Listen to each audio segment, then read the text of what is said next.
Narayanam namaskritam naram chaiva narottamam devam saraswatim vyasam tato jyotirayat nashtapreshu bhadresu nityam bhagavata sevaya bhagavatiya tamashuki bhaktir bhavati naistiki nigamalkapadur garitam param shukamakaram ritadravi samitam pibata bhagatam rashamaram mahora hora shikabhuvi babakam Krishna sadam apagate dhamagini hishaha karona shadu samisa parana kodunoditaham Twamapiyadabhishuta vishutam vibhu samyapirena virambirutsaram pragyahiduhur maharatanam samkleshanavanamusanti nanyataham Om Maganati Marandasyangarangara Salakya Chaksurun Militam Yena Tashmai Sri Gurave Namaha Sri Chaitanya Manobhistam Stapitam Yena Bhutare Swayam Rupa Karamayam Darati Swaparantikam Vandeham Sri Guru Siyata Parakamalam Sri Gurun Vaishnavamscha Sri Rupam Sagudatam Sahagana Raganatam Vitam Stam Sadevam Sadvaitam Savadutam Parejana Saitam Krishna Chaitanya Devam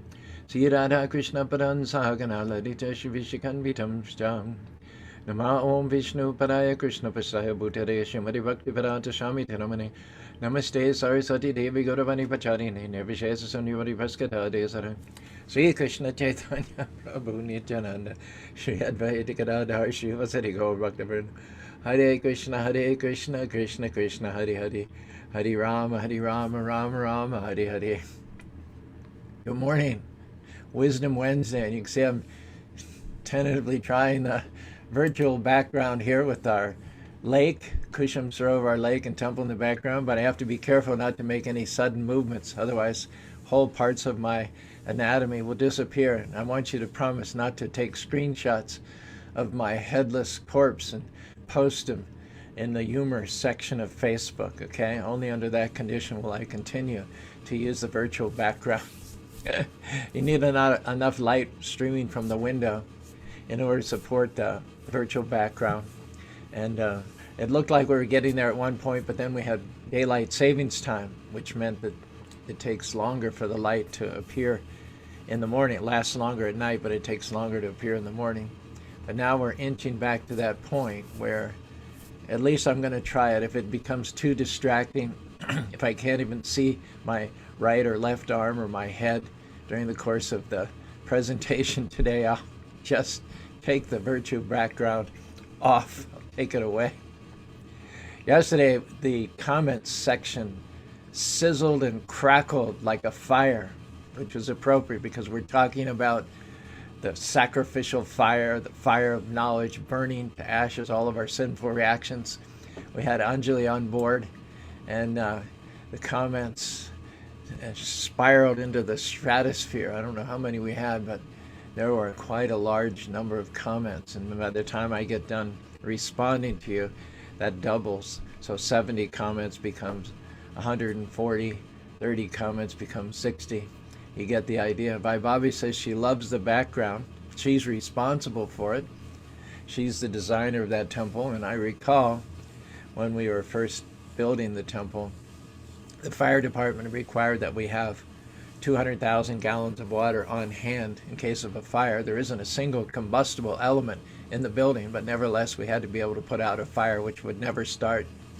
So Bobby decided to make it scenic, and this is an exact 200,000 gallon lake. I remember we rented a big bulldozer from United Rentals, and Bobby and I had fun running the bulldozer and scooping out that hole into which we were going to lay a rubber mat and weight it down with rocks and then fill it with water.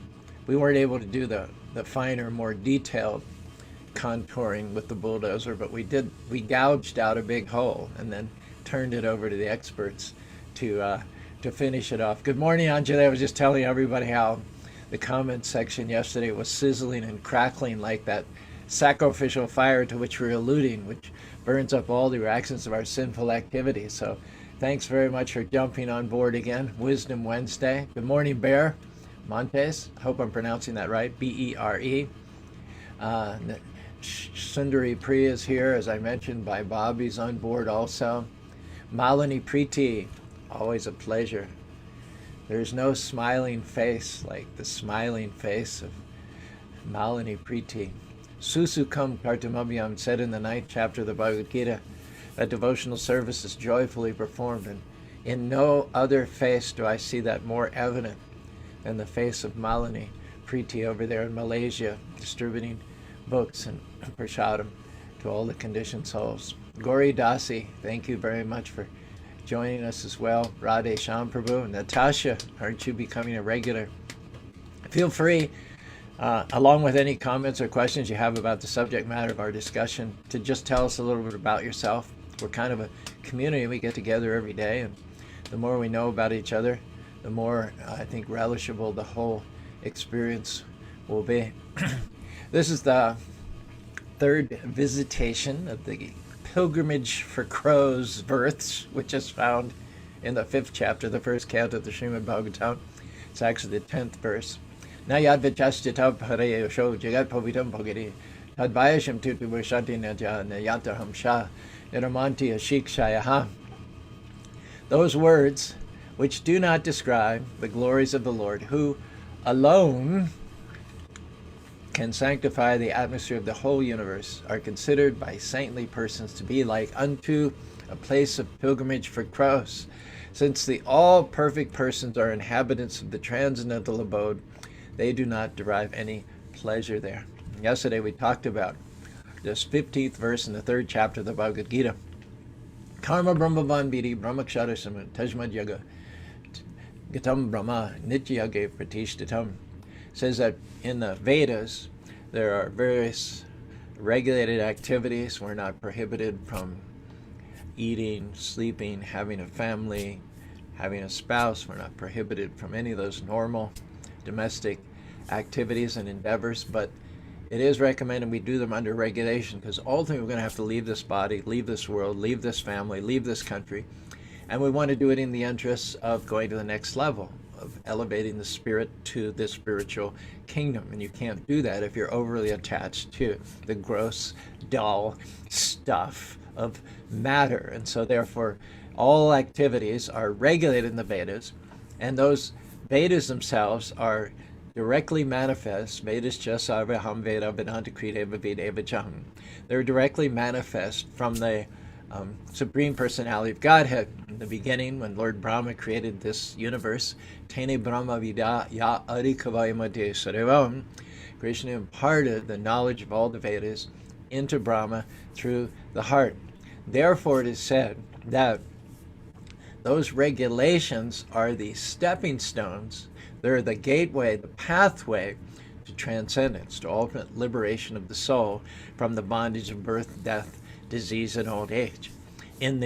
Later on in the 4th chapter of the Bhagavad Gita, 15th verse, we get the picture painted for us by Krishna of the traditional Vedic sacrifice.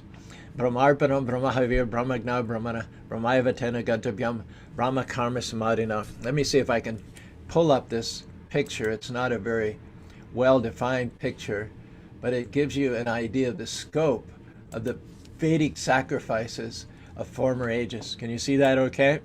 You see a whole population. You see a whole cadre of Brahmins sitting around the fire, chanting the Vedic mantras. There are kings present there. There are Vaishyas present there. There are Sudras. Practically the whole population is present there. They're offering the fire, the ghee, into the fire. They're offering the samagri, the sacred combination of herbs.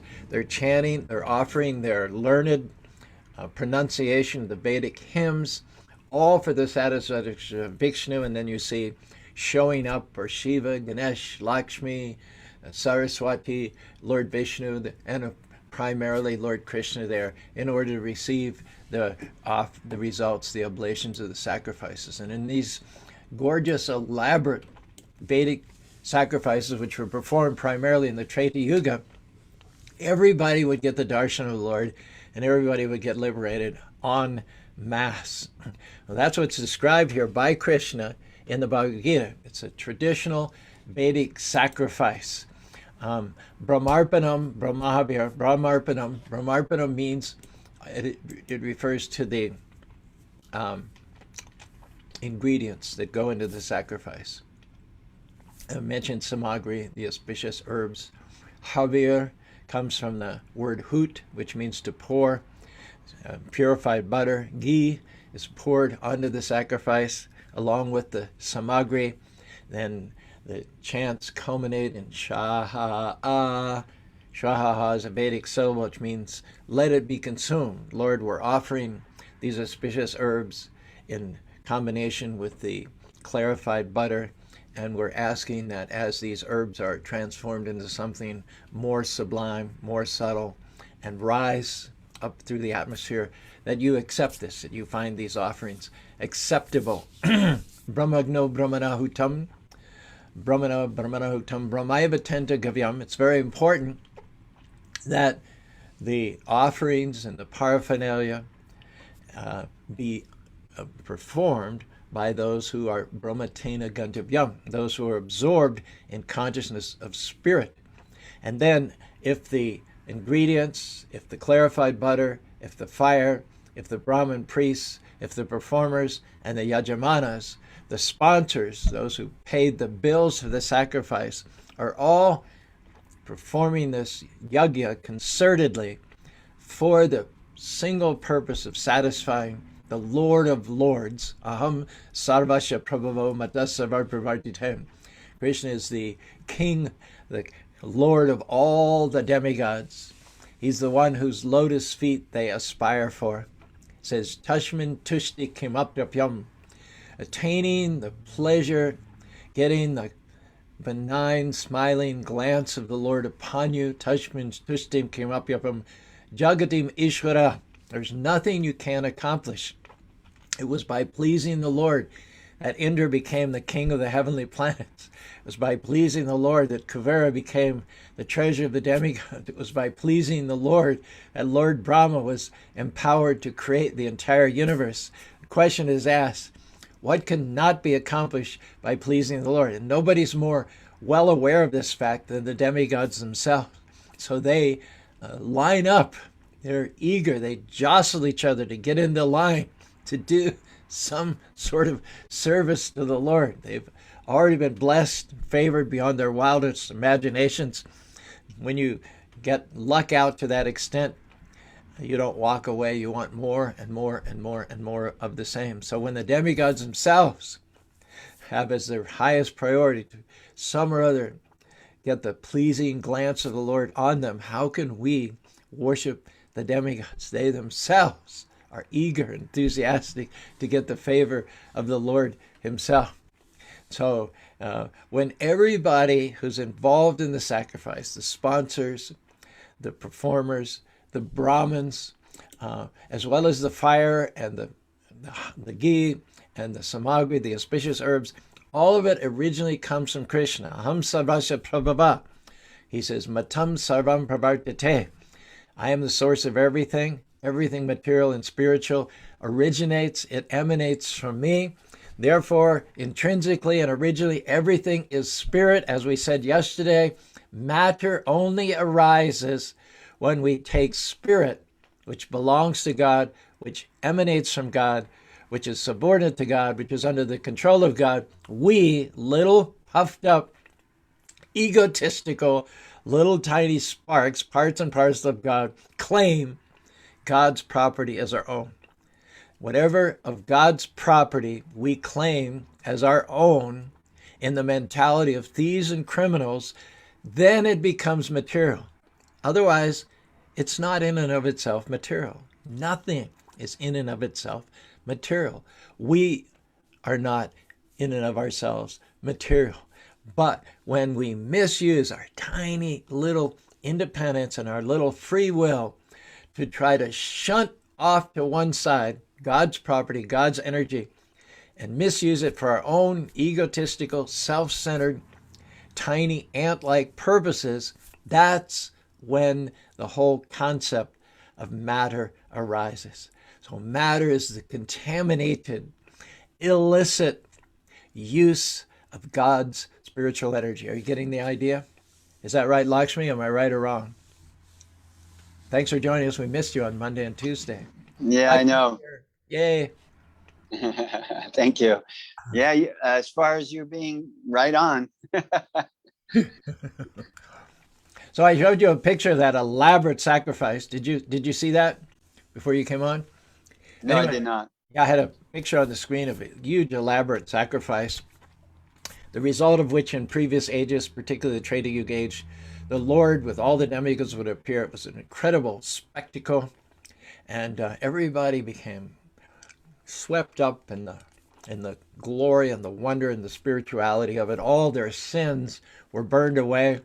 You might say literally and figuratively, the sacrificial fire, if it was done properly and achieved the goal of attracting Lord Vishnu to appear and accept the offerings along with all the demigods, everybody would be so enthused and elevated by that experience. It would completely purify them of all their karmic reactions and all their sins. But we're not in the Treta Yuga age. We don't have the wealth. We don't have the qualified Brahmins. We don't have the resources. We don't even have the interest to perform sacrifices on that scale. So what to do? In the Bhagavad Gita, Krishna describes the path of transcendence.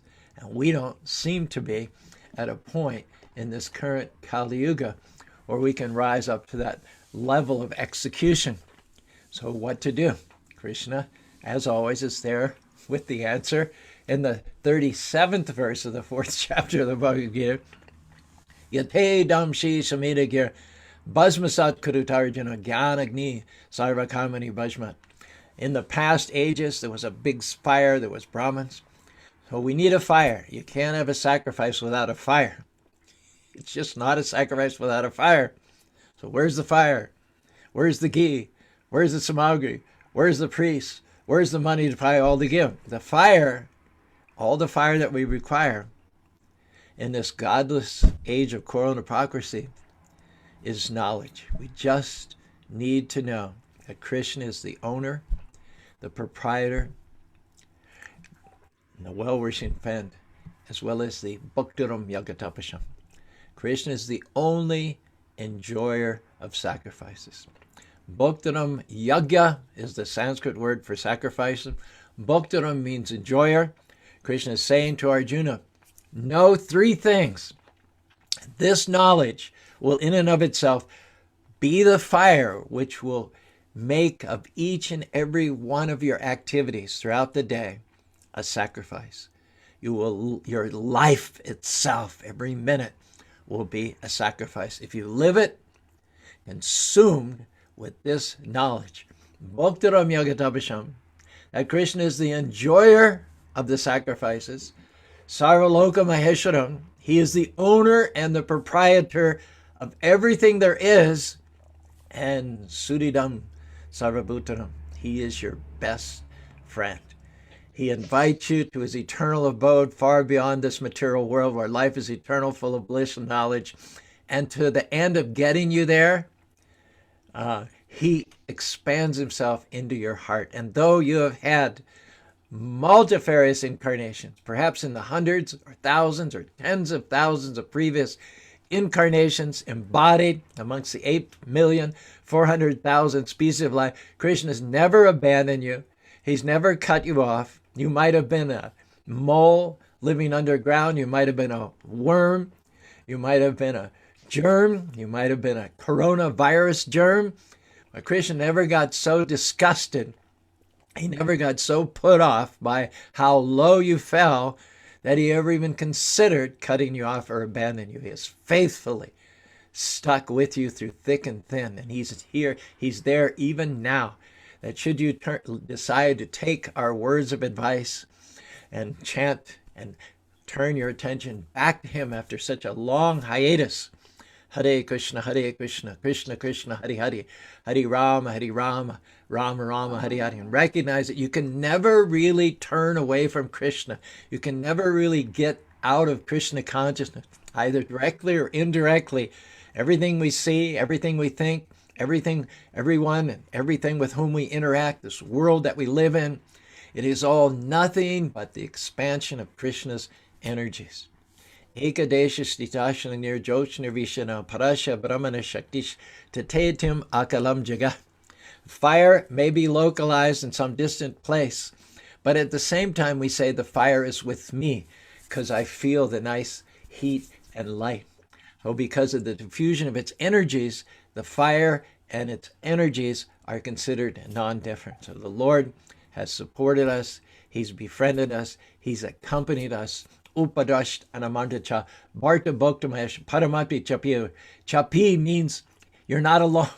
The Lord of millions of universes, the owner, the enjoyer, and your best friend has stuck with you through thick and thin. And if you just become aware of him under the guidance of a bona fide spiritual master, and with the references of Krishna's own words in the Bhagavad Gita, to many pure devotees in the Srimad Bhagavatam, and begin to go about your activities in this, what is called Brahmaiva Tena Gantavyam, that your overriding prioritized desire is as a result of all of your activities that you some or other regain the lotus feet of Krishna.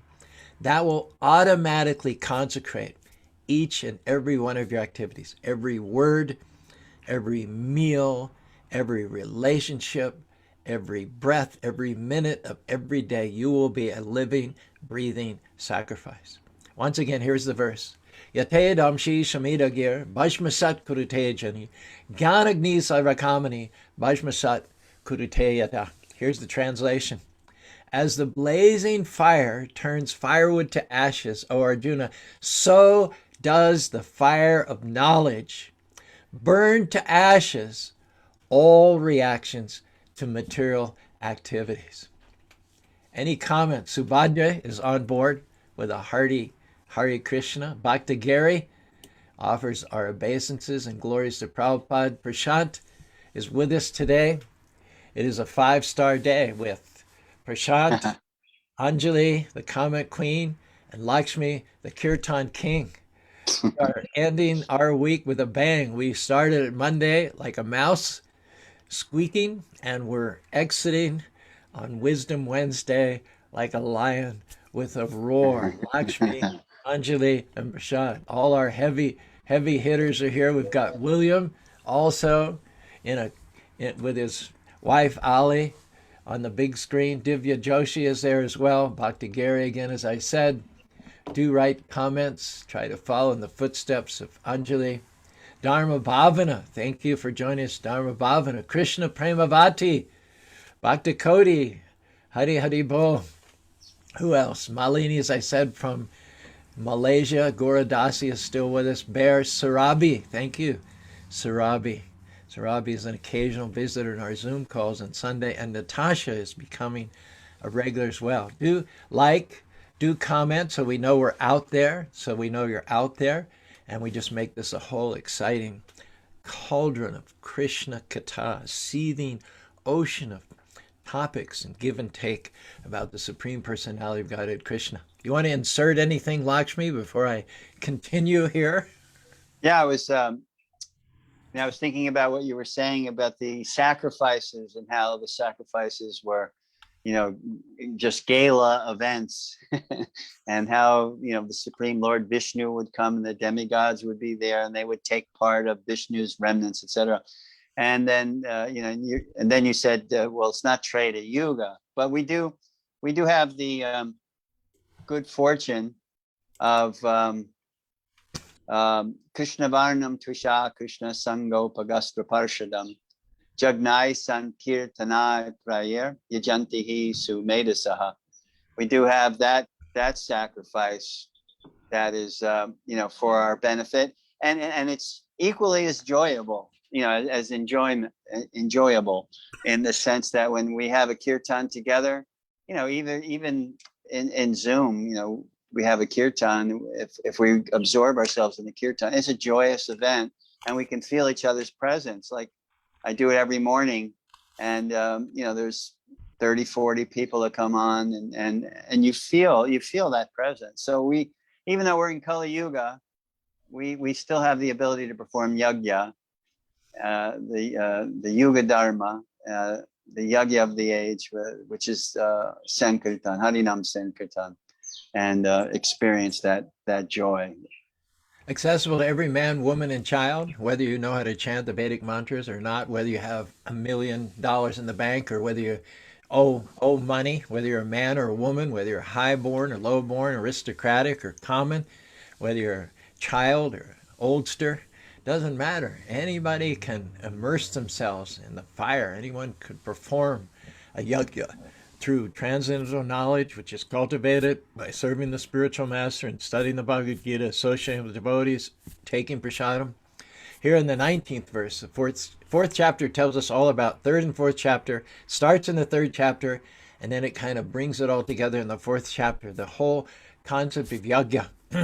This is the 19th verse in the 14th chapter. Yasha sarva samaramba kama sankapivarjita jnana agni. Gyan Agni. You notice the combination of the two words, Jnana, which means knowledge, and Agni, which means fire. Fire. That's what we're talking about. In fact, I think I'm going to retitle today's session called The Fire of Knowledge. And then Gyan Agni Dagda Karmani, it burns up the reactions of all your karma. Is said, one is understood to be in full knowledge whose every action, yasha sarva means all, yasha means one, who, sarva shamaramba, shamarama means whose every action is in remembrance of Krishna. Such a person works kama sankalpa without lusty, ego, self-centered desires, only for the satisfaction of Bhaktaram, the Lord of all and enjoyer of all sacrifices, and it says, Tamahu Pandita Buddhaham. Such a person is actually a pundit. So congratulate yourself. Go and look in the mirror after this and say, good morning, Pandit. Panditji. Panditji Lakshmi, Panditji Prashant, Panditji Anjali, Panditji Divyas, Panditji Subhadra, Panditji Natasha. That's what Krishna is saying here. One is understood to be in full knowledge whose every endeavor is devoid of the desire for sense gratification, said by sages to be a worker for whom the reactions of work are burned up by the fire of perfect knowledge. That fire, I can tell you a little story. I grew up in the 60s, civil rights, and war in Vietnam, and I decided the best thing to do would be to leave the country in 1967, just take myself out of all that divisiveness and controversy. I was gone for 8 years altogether. First 3 years I traveled, I landed in Scotland, I spent some time in England and Great Britain. Then I went to Spain, I spent some time in the Canary Islands, I lived there for several months in Las Palmas. And then I went to France for 6 months. After France, I went to Greece. I was working, tutoring the children of a very wealthy family there in Paris, and they had a summer home in Greece. And so when they went there to Spetses, I went there. And then when they went back to Paris, I decided to go to India. So I traveled to India. Oh yeah, actually after that, I went to Israel. I spent a year in a kibbutz in Israel, after which I traveled to India. Now, the thing was, in all this time, up until I was, 23 years old, I didn't really see there was no fire in me. There was no, overriding purpose, no meaningfulness. Everything was kind of anti. The 60s were anti. It's the anti-establishment, the anti-authority generation. That's me, the baby boomers. And so I didn't want to be a consumer. I didn't want to buy into the consumeristic, greedy, exploitative mentality. I remember I lived in a house sponsored by the Episcopalian Church on the campus of University of Virginia. It was called Koinonia. There were 15 or 20 of us who were handpicked for our so-called devotion and scholarship, kind of the creme de la creme, at least as far as the Episcopalian Church was concerned. And once a month, they would have someone come in and do a seminar on some particular topic. So I never forget, they had these two businessmen who were going to come and tell us about all the benefits of becoming a businessman, an entrepreneur. And we just ganged up on those poor guys. They just left with their tail between their legs. We were so anti-establishment, so anti-capitalism, so anti-business, that we just literally verbally, and we were pretty smart guys too, so we really know how to take people down a few pegs. And I'll never forget how we just raked those guys over the coal, try to make them feel as ashamed as they possibly could by having this exploitative mentality. In accordance with that, I never had more than 100. I traveled all over the world for 3 years. I never had more than $100 in my pocket. I didn't need more than $100. I would live on the beach. I would work locally. I picked tomatoes in Spain. In Las Palmas. I tutored English, as I said, in France. I sold vitamin pills in Thailand. I worked in the copper mines in Eilat in Israel. And I never thought it was necessary to have more than $100. And I went all the way to India and then, in fact, to Australia, leaving America with an airplane ticket to Glasgow and less than $100. But when I met devotees in Australia, I got ignited. It says that we all have fire, enthusiasm. Enthusiasm comes from the Greek word theo, which means God. So enthusiasm is essentially coming from within, coming from God. So prior to meeting devotees, and I went to church and did all that, I mean, lots of exposure to church, but I never had what I could call genuine enthusiasm. I was never on fire knowing anything about God, what to speak of wanting to serve him. And yet when I met a devotee coming home from work in downtown Sydney in probably February of 1970, his name was Upendra, we had a conversation which couldn't have lasted more than 2 minutes. I couldn't rush back to the apartment fast enough and tell Christine, who is now by Bobby, I met this incredible missionary in the Hare Krishna movement, and it just so happens they have rented a center within walking distance of our apartment, and we got to go over there tonight. Said that we all have fire, we all have the dormant enthusiasm to serve God within us, but just like within wood, you need fire to come externally. A tiny little match is all that's required, and that tiny match presenting itself externally for the wood will then bring the internal fire out. And that's what happened to me when I had my first encounter with a devotee. For the first time in my life, I began to have a fire of enthusiasm, of God-inspired energy to, number one, know God, and then, of course, you can't know him without loving him, and you can't love anybody without serving them. So, bam, 1, 2, 3. Know God, love God, and then serve God. And that all started about 50 years ago by meeting a devotee of the Lord. Prabhupada says, only a person in full knowledge can understand the activities, the fire, the enthusiasm. What are these people running around so happy? So they must be on drugs. They must be they must be hypnotized. They must be brainwashed. Very difficult for people to understand the fire, the enthusiasm of the devotees, because it's coming from transcendental knowledge. It says, because the person in Krishna consciousness is devoid of all kinds of sense gratificatory activities. Why are they doing that? And what's their motive? They're not getting anything they're not getting their retirement fund, they're not adding to their house, they're not upgrading their car, they're not eating gourmet food. My God, their temple inhabitants are sleeping on the floor. What is it that makes these people tick? And Prabhupada said is to be understood that he or she has burned up the reactions of their work by perfect knowledge of their constitutional position as an eternal servitor of the Supreme Personality of God. And Prabhupada says such a person actually learned, who has attained the perfection of knowledge, development of this knowledge of eternal servitorship to the Lord, is compared to fire. Such a fire, once kindled, can burn up all kinds of reactions to work. And let me just cite the 4 types of reactions that there are to work. One is the reaction which is in the making. You perform something for which there is a reaction, but that is not yet manifest. It's still in seed-like form. The reaction which is fructifying. That means the one which is about to come on your head. And remember, reactions are not just negative. They could be the good reactions to a pious activity. But whether it's a good reaction or a bad reaction, it binds you to this material world. Even if you stockpile tons of good reactions, that obliges you to take another birth in this material world. It may be rich, it may be good looking, it may be aristocratic, but it doesn't solve the problems of life.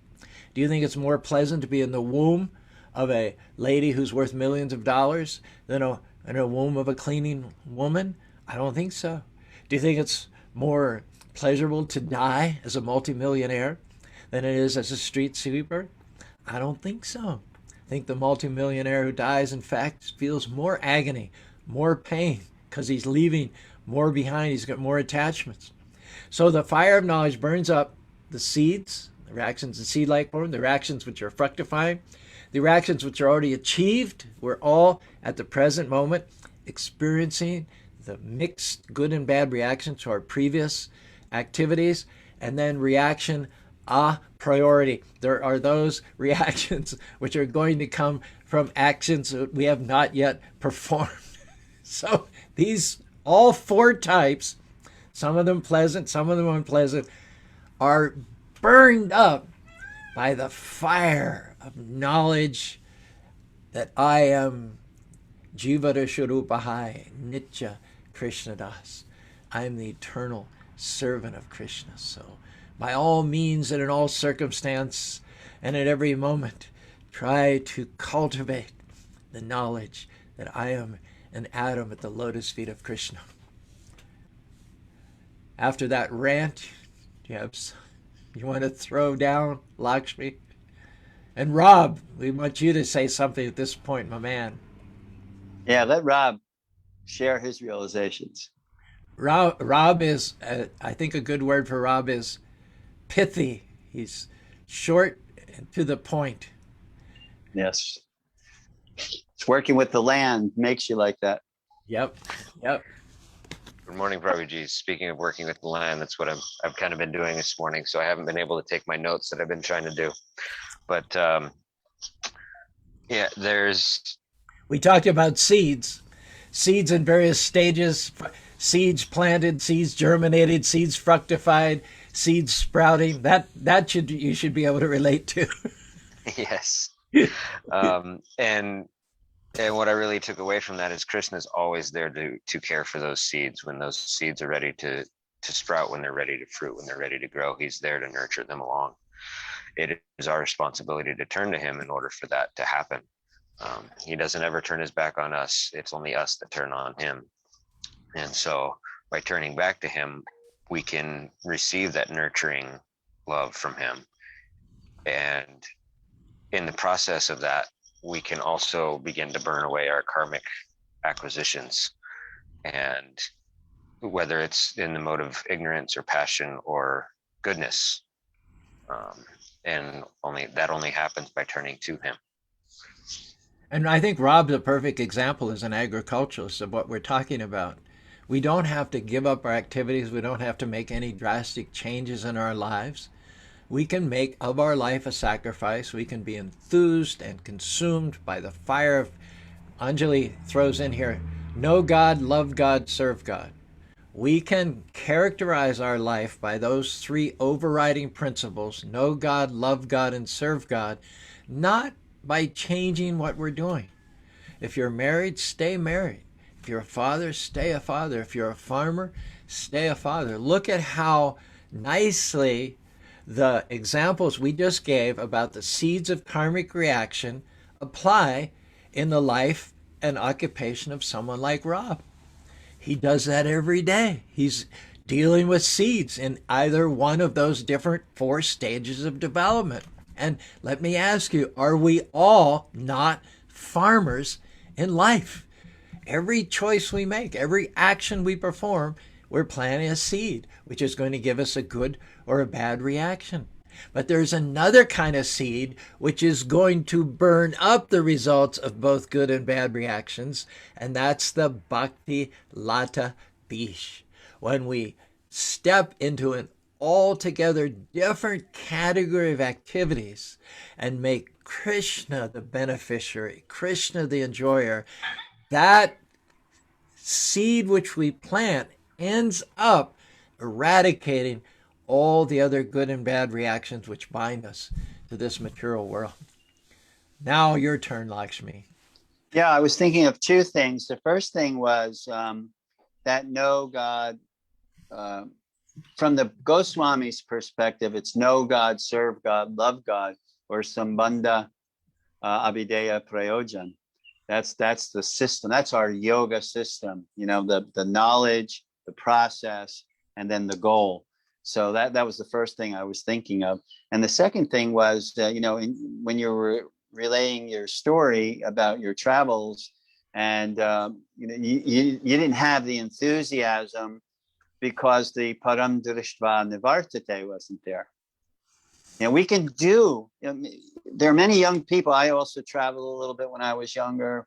Many young people do that, and they don't seem to lock into what they're really looking for unless the bhakti lata bija somehow or another blows their way by the winds of karma, or the winds of the mercy of the Lord and his devotee.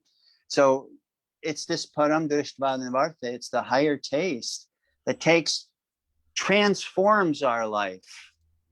You know, we can be a wandering mendicant for sense gratification, or we can be a wandering mendicant like Johnny Appleseed, for instance, you know, the famous Johnny Appleseed, you know, to be the wandering mendicant where we're planting seeds of love of Godhead. And what makes the distinction is the fact that one is, first off, experiencing the higher taste of love of Godhead, and secondly, sharing that higher taste with others. And that's what the process, and that's what Krishna's talking about in Bhagavad Gita. It's that switch, you know, turning consciousness from self and self-perception to God and God perception. And thus the real self then comes to the forefront. Kapil says the same thing to his mother in the third canto of the Srimad Bhagavatam. I believe this is Kapil, or maybe Uddhava, I don't know. It's the 20th verse, Prashant, in the 25th chapter of the third canto of the Bhagavatam. You can let us know who's the speaker here if you will so kindly do so. Prashaga majaram pashum atmano kavyo vidushaiva sharashu krite moksha dvaram upavitam.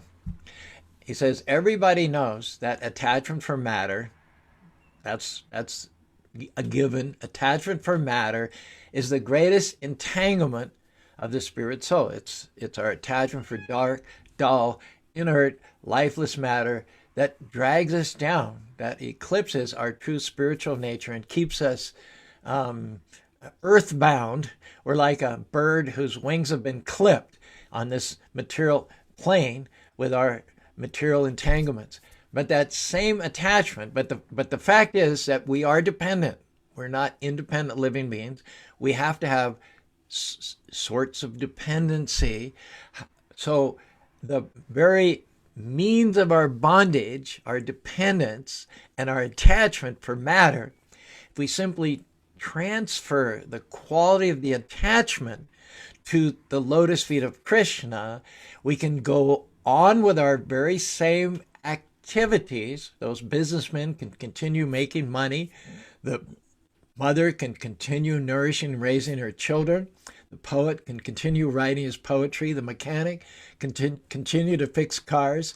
The musician can continue to sing songs. But that now the attachment is your greatest cause for liberation. You don't have to change you don't have to change what you're doing.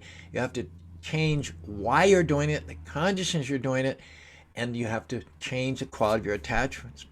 Kirtan is a good example. We do the Festival of Colors, and I contract a lot of artists. Not all of them are iskcon artists because we're looking for a certain upbeat type of danceable music. And so that's our main consideration when we choose the artists. So many of them are extremely talented musicians. I could name you names, but I won't. Some of them are Grammy-nominated musicians. Most of them have many albums out. And they all seem to tell the same story, that they did jazz, or they did blues, or they did folk, or they did rock and roll, and they were suicidal. Even though they were successful in their chosen field, they were among the most talented in the whole world. They found themselves depressed, without any real enthusiasm, no fire. They originally started as youths with the fire to make their mark and to be known and to put money in the bank and to compete against other musicians and to achieve their niche. But that fire went out after a while, because to lavish all that attention and attachment on a bag of bones and blood and stool and urine, you can only be enthused about that for so long. As soon as you get even a glimmer of knowledge, you have that, all that air goes out of that balloon. And so many of the prominent kirtan artists today have a history of drug abuse, depression, and even near suicide. And some or other, they intersected with kirtan in the course of their musical journey. It was almost inevitable. And they all found that kirtan gave them a new lease on life. The chanting the holy names of the Lord, Hare Krishna, Krishna Krishna, Hare Hare, Hare Rama, Rama Rama, Hare Hare. Even though they weren't doing it with perfect knowledge and they weren't doing it with perfect devotion, yet enough of the knowledge, enough of the devotion rubbed off on them that it brought them back from the brink of self-destruction and despair. And some of them actually become devotees, very, very favorable and friendly to the iskcon devotees. Vegetarians, they give up their bad habits. They begin to take vegetarian or vegan food. And some of them even become devotees, where they offer their food and take prasadam. They go to the Krishna temples. They join with the devotees in kirtan. They co-author albums with the devotees. It is kirtan, it is the process of kirtan, which has actually revived their lives and give them new fire, new life, and new meaning. Example is given by Narada Muni that if you get sick due to eating too many milk products, sometimes due to overindulgence in sour cream and cream cheese and ice cream, we get indigestion. Now, the cure for that indigestion, which is caused by milk, is milk in another form, yogurt. You just take milk transformed into yogurt, and it will not only cure your indigestion, but bring you healthy strength and life back into your body. So activities are not the problem. Your vocation is generally not the problem, unless you're a butcher or a bartender, and then that could be a problem. But most vocations are not going to make you ineligible for serving the Lord. And some vocations, we don't have a choice. There's examples of prostitutes in Indian culture. They had no choice in terms of their vocation, but they also, some or other, found the way to serve the Lord in the place where they were. It's called blooming where you're planted. And in the last analysis, at the end of the day, there's no circumstance or no other person who can keep you from igniting the fire of wanting to be God-centered, of wanting to please the Lord, and marshaling all of your resources towards that end. We are smoking now. We're up to 44 comments. You know that's going to happen when Anjali's here. She also echoes our Narada Muni. She says, when you get sick due to many milk products, the cure is yogurt. She says, for this body, you can only be enthused for so long, but some or other, to their great good fortune, they intersected with kirtan. Anjali says, you don't have to change what you're doing. You have to change why you're doing it. So true. So true. Do you find that farming for Krishna just makes it a whole different ball game, Rob, than what it was previously?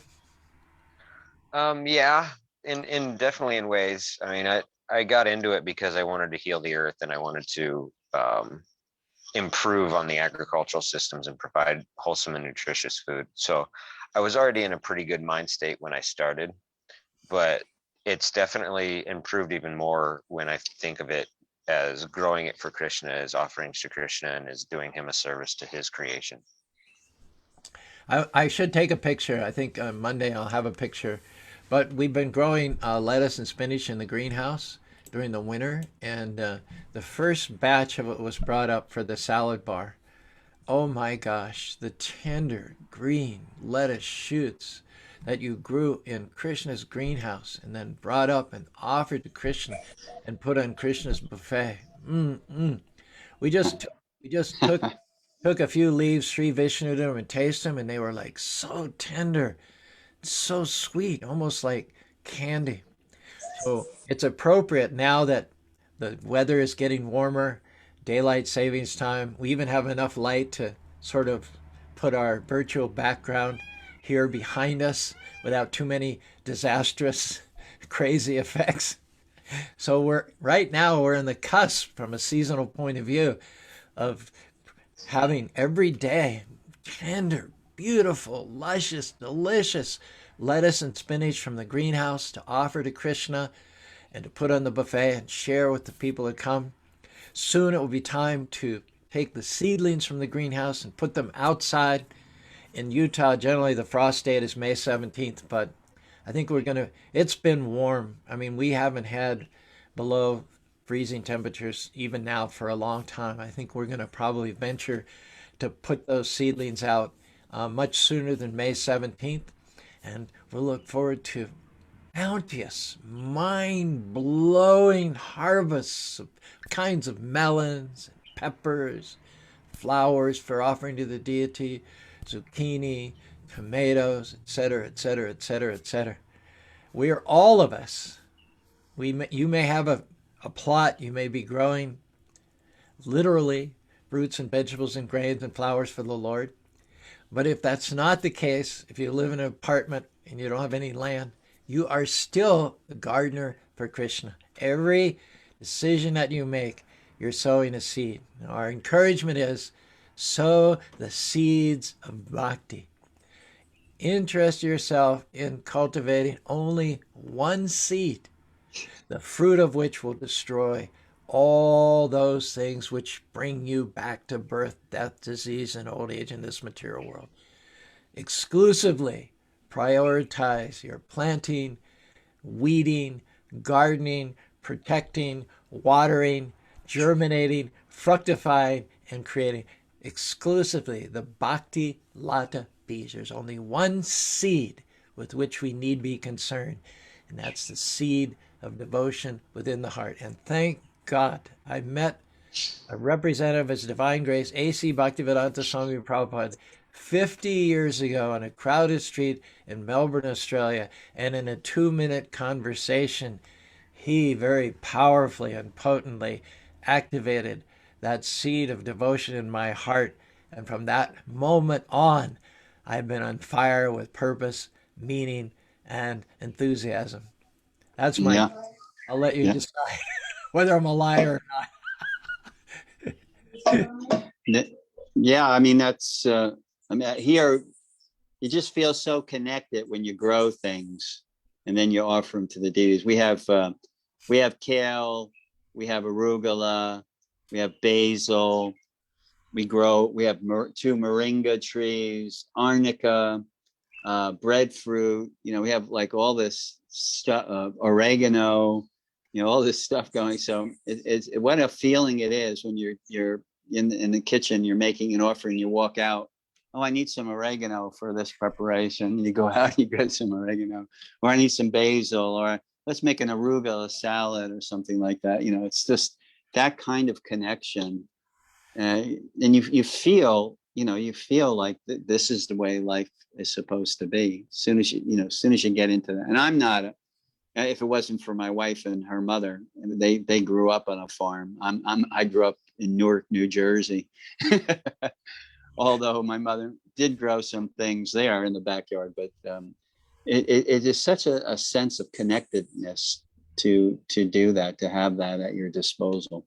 And Tulsi grows wild here. Well, if you don't happen to live in Puerto Rico, you can still be a gardener. You can still be, even if you live in an apartment, you have to go to the grocery store. You can still be a gardener for Krishna by making the choice to wash the items. Pick the best quality items that you can afford. Try to make them organic and chemical free. Bring them home, and with Krishna in mind, wash them, cut them up, cook them, make it a meditation. By the fire of knowledge that Krishna is the recipient, the beneficiary of all that we do, you yourself will make every minute of every day as a sacrificial offering. Your whole life and the lives of those you love will be offered in consecration on the altar of Krishna's lotus feet, and you'll go back to home, back to Kata, without the shadow of a doubt. I think we need to do some powerful watering with a Lakshmi Nrsimha Kirtan. I hear the peacock in the background. Yeah, yeah, it's a mating season.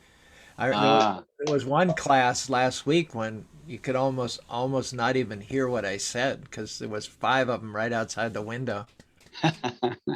Thank you. Let me, while Lakshmi's getting his Madanga, thank you for 48 comments. When I respond, that will translate into what? 96. That's good. Anything in the region of 100 is a good interactivity.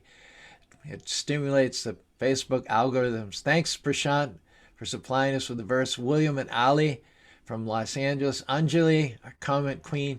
Bhakti Gary.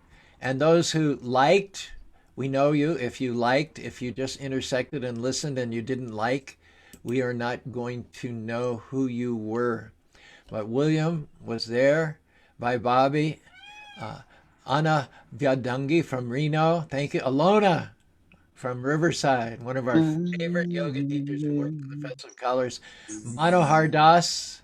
Thank you, Manohar Prabhuji. Subhadra. Always good to have you aboard. Dibya.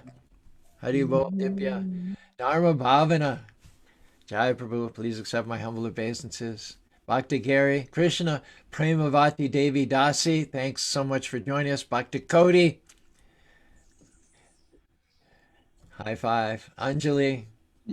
He said, Sundari Priya, Malini Preeti, Gora Dasi, Radhe Sham, Prapana, Brat Gopal, thank you, Bermonte, Sarabi Pandya, and Natasha Johnson. All of those, hit a like button.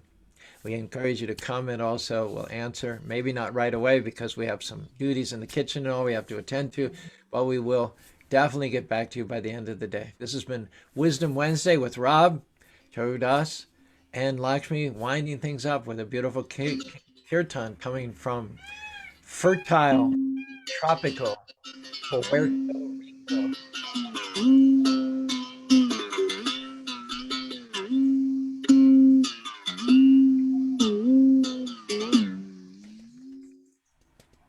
Hare Krishna,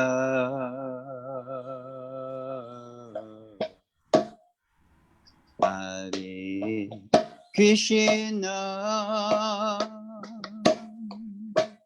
Krishna Krishna, Hare Hare, Hare Rama,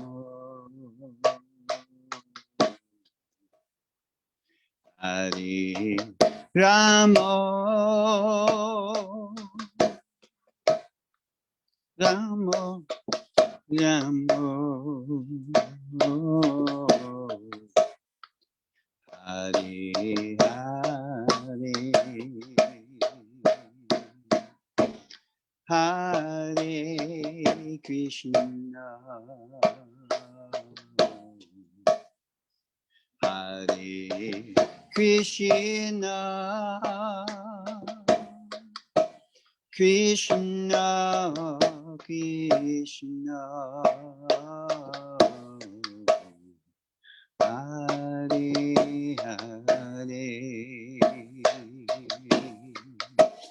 Hare Rama, Hare Rama, Rama Rama, Hare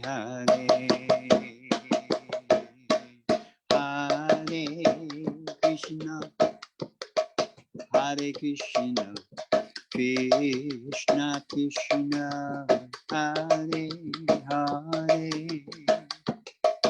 Hare Rama, Hare Rama, Rama Rama, Hare Hare, Hare Krishna, Hare Krishna, Krishna Krishna, Hare Hare, Hare Rama, Hare Rama, Rama Rama, Hare Hare, Hare Krishna, Hare Krishna, Krishna Krishna, Hare Hare, Hare Rama, Hare Rama, Rama Rama, Hare Hare,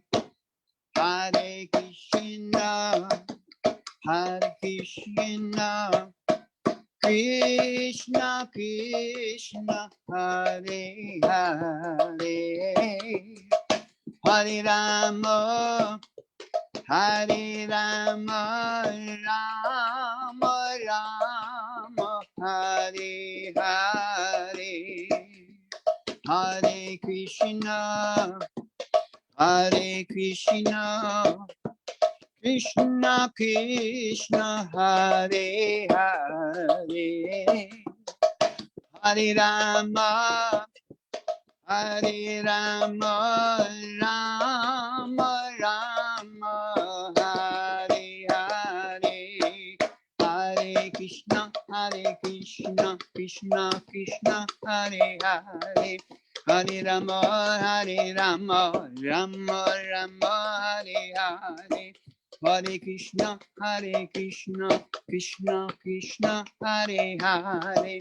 Hare Rama, Rama Rama, Hare Hare, Hare Krishna, Krishna Krishna, Hare Hare, Hare Rama, Rama Rama, Hare Hare, Hare Krishna, Krishna Krishna, Hare Hare, Hare Rama,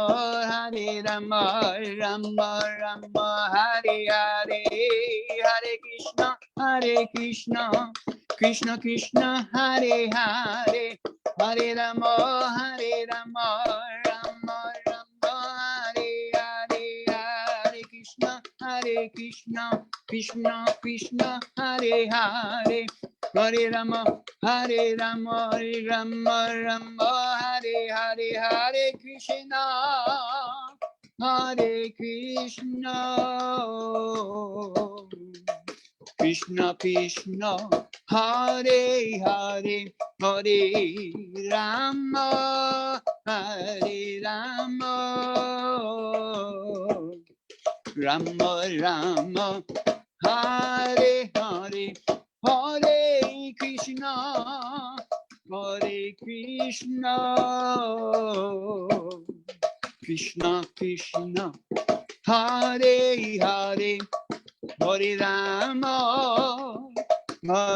Rama, Rama Rama, Hare Hare, Hare Krishna, Krishna Krishna, Hare Hare, Hare Rama, Rama Rama, Hare Hare,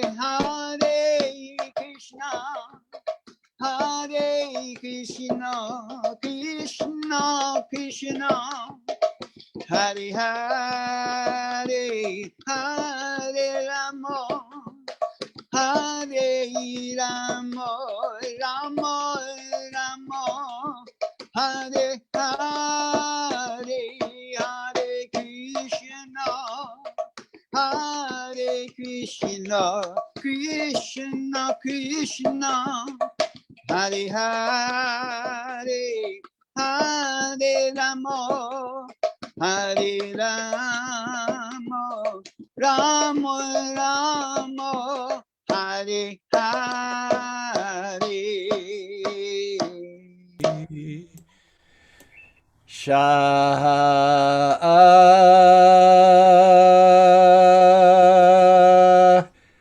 Let it be accepted. Let it be consumed. The offering of Lakshmi, of his beautiful voice, musical abilities, singing the name of the Lord, and our participating. That is, for this age, the kirtan, the beautiful kirtan performed by realized, talented souls like Lakshmi Nrsimha, that is the ghee. That is the ghee that we pour on the fire of our knowledge and our enthusiasm for devotional service. So I don't know about the rest of you, but if I was fired up before the kirtan, now I'm 3 times more so. So the days that Lakshmi join us, they're extra special days. The kirtans are extra special. We're very grateful whenever we find the time to jump on board Lakshmi. We're also very grateful to you, Rob, for your incisive comments. I think we'll call today's talk that we're all farmers, potentially farmers for Krishna. So go out there, plant your seeds, and don't forget to water them by chanting Hare Krishna, Hare Krishna, Krishna Krishna, Hare Hare, Hare Ram, Hare Ram, Hare Ram, Hare Ram, Rama Ram, Rama Hare Rama, Hare. Hare Hare. We'll see you, if not sooner, next Motivational Monday. Haribo.